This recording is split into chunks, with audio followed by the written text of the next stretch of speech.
Pasang 5 pintu garapan kontrakan di Semolwaru, Surabaya.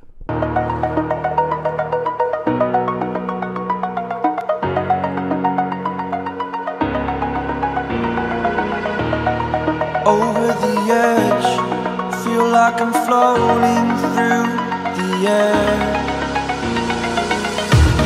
The pain I felt is paid for, all is said and done. Oh, I am restricted, fixed upon the web. I need to kick the habit that my mind is breathing in. Kalau sedang di garapan itu biasanya saya sangu tripod, itu yang paling utama. Tripod ini untuk jagang ya. Kemudian ada holdernya HP, saya pakai Vivo V20, dan juga barang yang satu itu yang sedang saya pakai ini ya, andalan ini adalah GoPro Hero 7. Dan biasanya saya ngambil time lapses ya. Bawa tripod itu ya memang ribet sih ya, kalau memang apalagi kalau seumpama di garapan itu lahannya sempit begitu. Namun saya melihat sisi pentingnya dari saya ambil footage pekerjaan tukang-tukang ini. Tukang lagi ngerjakan apa begitu, saya ambil gambarnya.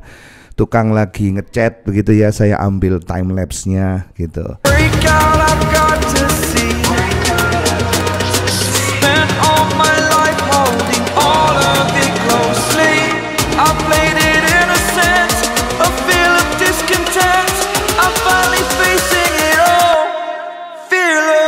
Kalau misalkan ngonten setiap hari, saya nggak ngonten, ya anggap saja ngonten ya, tapi sebenarnya lebih pada dokumentasi.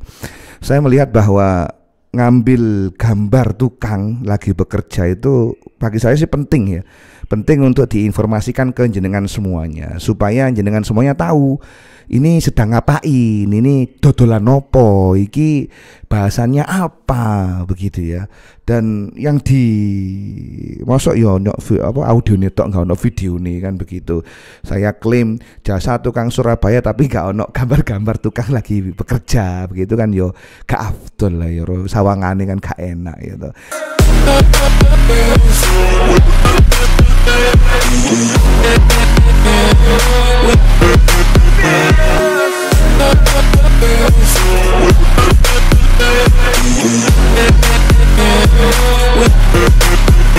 Tapi begini, banyak sekali misalkan saat ini aktivitas aktivitas apapun, kayak misalkan South Bay itu siapa nama aslinya yang dari Turki yang gini-gini tuh ya, itu juga banyak bikin konten sampai punya restoran dan asetnya jutaan US dollar. Ada juga misalkan CZN Burok yang punya restoran juga, itu juga bikin konten tentang memasak dan punya restoran. Dari situ saya, saya juga bisa lah ini bikin gambar-gambar atau ya dokumentasi video-video tukang yang lagi bekerja begitu, lalu saya infokan ke para hadirin semuanya di seantero YouTube kan begitu. Meskipun saya garis bawahi, sekali lagi saya garis bawahi dengan hormat Bapak Ibu sekalian, garapan yang kita garap ini adalah garapan yang middle end ya. Jadi gampang, ukurannya adalah para pegawai, para pedagang di Indonesia yang gajinya UMR ke bawah.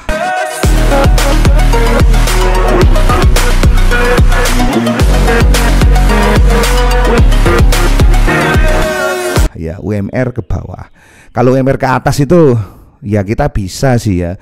Cuma kalau kita mau jadi subkon ya abot Mas Bro. Subkon main subkon semua tambah gak oleh ya. Nah, mending biasanya kan kalau garapan miliatan itu kan ditenderkan begitu ya. Dan kalau kita jadi subkonnya akhirnya ya oleh cuma tetel-tetelan tok gitu ya. Makanya saya sendiri ya wis pokoknya lancar saja sampai end user, orang ibu-ibu atau bapak-bapak yang pengen bangun rumah, renovasi rumah begitu dengan budget yang ya saya kira so-so gitu bisa dikondisikan sama kita.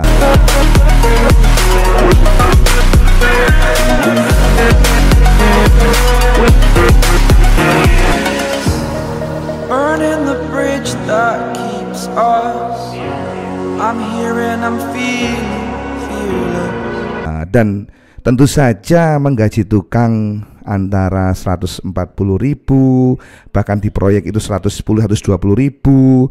Kita standarnya ya 150-160 ya kan, kepala tukang itu 200, garapannya juga ya serit, cuma gak ting gitu loh ya, nggak ibarat kata itu nggak kayak sampean bangun rumah Romawi gitu, ndak gitu. Jadi kita pokoknya rumah yang layak, rumah yang sangat kuat secara secara struktur, mengikuti struktur yang atau pedoman yang sudah ada begitu. Ya, saya kira itu ya garis bawahnya itu.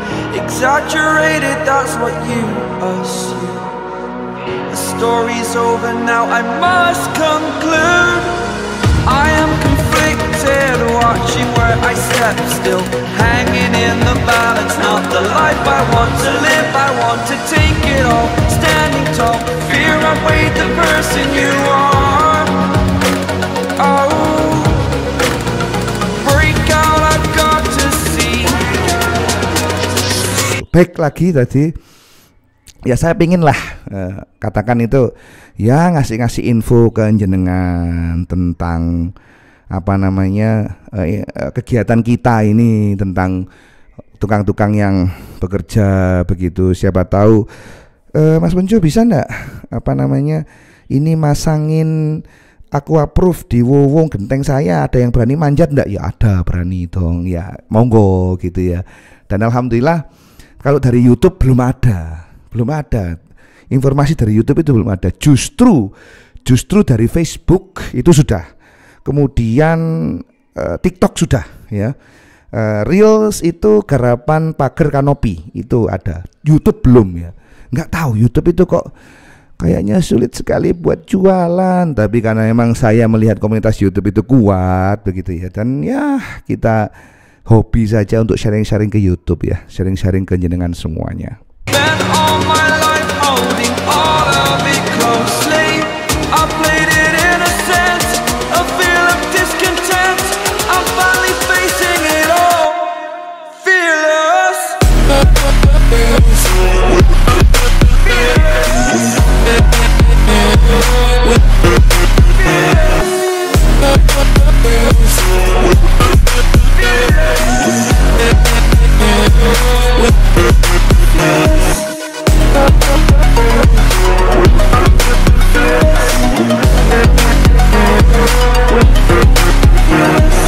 Ya, balik lagi ke bahasan utama, yaitu pasang pintu garapan kontrakan. Ada 5 pintu yang dipasang, kamarnya 2, kemudian depannya itu 2, kamar dapurnya pintu dapur maksud saya 1, dan pintu kamar mandi ya 3, 2, 1, 6 yang kita pasang. Dan 6 itu sudah dirambu semua sama Pak Tukang. Dirambu artinya dipaskan lagi. Kalau ngepaskan ini ya, ngepaskan pintu itu sangat tergantung saat memasang kusen. Jadi kalau tukang pengalaman tentu saja sudah tahu cara memasang kusen, ditarik benang vertikal ya, dan horizontal itu ditarik supaya ndak degek begitu ya. Kalau pasangan kusennya oke, pintunya nanti bisa ngeno. Yang kedua juga harus mengetahui nulnya lantai nanti kalau matengnya keramik itu di mana, supaya nanti pintunya ndak cingkrang gitu ya. Nggak cingkrang, apalagi kalau emang sudah ada pintu sebelumnya ya sudah harus dipaskan benar-benar. Jadi ngerambu tetap kita potong beberapa senti begitu. Dan yang mau saya garis bawahi adalah pintu PVC kamar mandi ya. Pintu PVC kamar mandi kusennya itu biasanya bermasalah.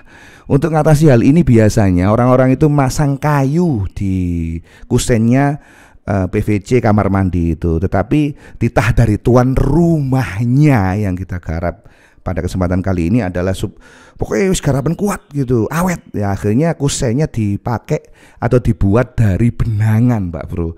Jadi benangan, kusennya benangan. Tentu saja kalau kusen benangan kuat banget ya. Dan juga pintunya tetap PVC, tapi kusennya ya dinding itu. Kemudian tinggal nambahi les ya kan, jadi sudah. Kalau nggak ditambahi les tentunya kelihatan dong pinggir-pinggirnya ya. Itu sudah tambahi les, hasilnya bagus banget. Jadi ini ngerambu sudah dipasang 6 pintu yang saya sebut tadi itu. Dan faktor utamanya ya, kalau tukang berpengalaman ya tentu saja bisa ya masang kusen dan pintu gampang sekali. Apakah sampean punya pengalaman buruk? Ada, Pak. Saya punya pengalaman buruk. Tukang katanya kelas dunia, ternyata masang kusennya itu miring, Pak Bro. Akhirnya apa? Pintunya yang nggak bisa nutup blak ya.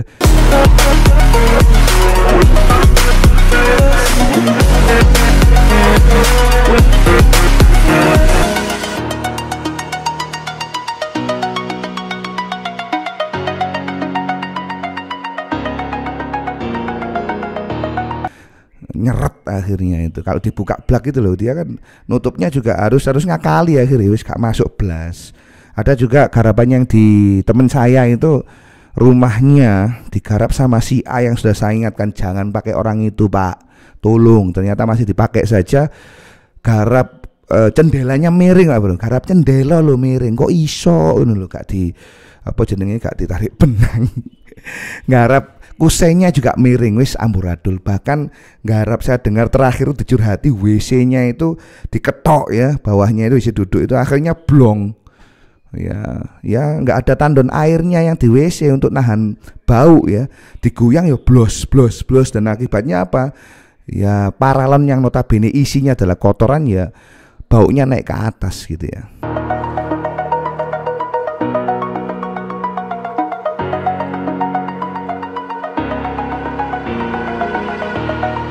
Over the edge, feel like I'm floating through the air.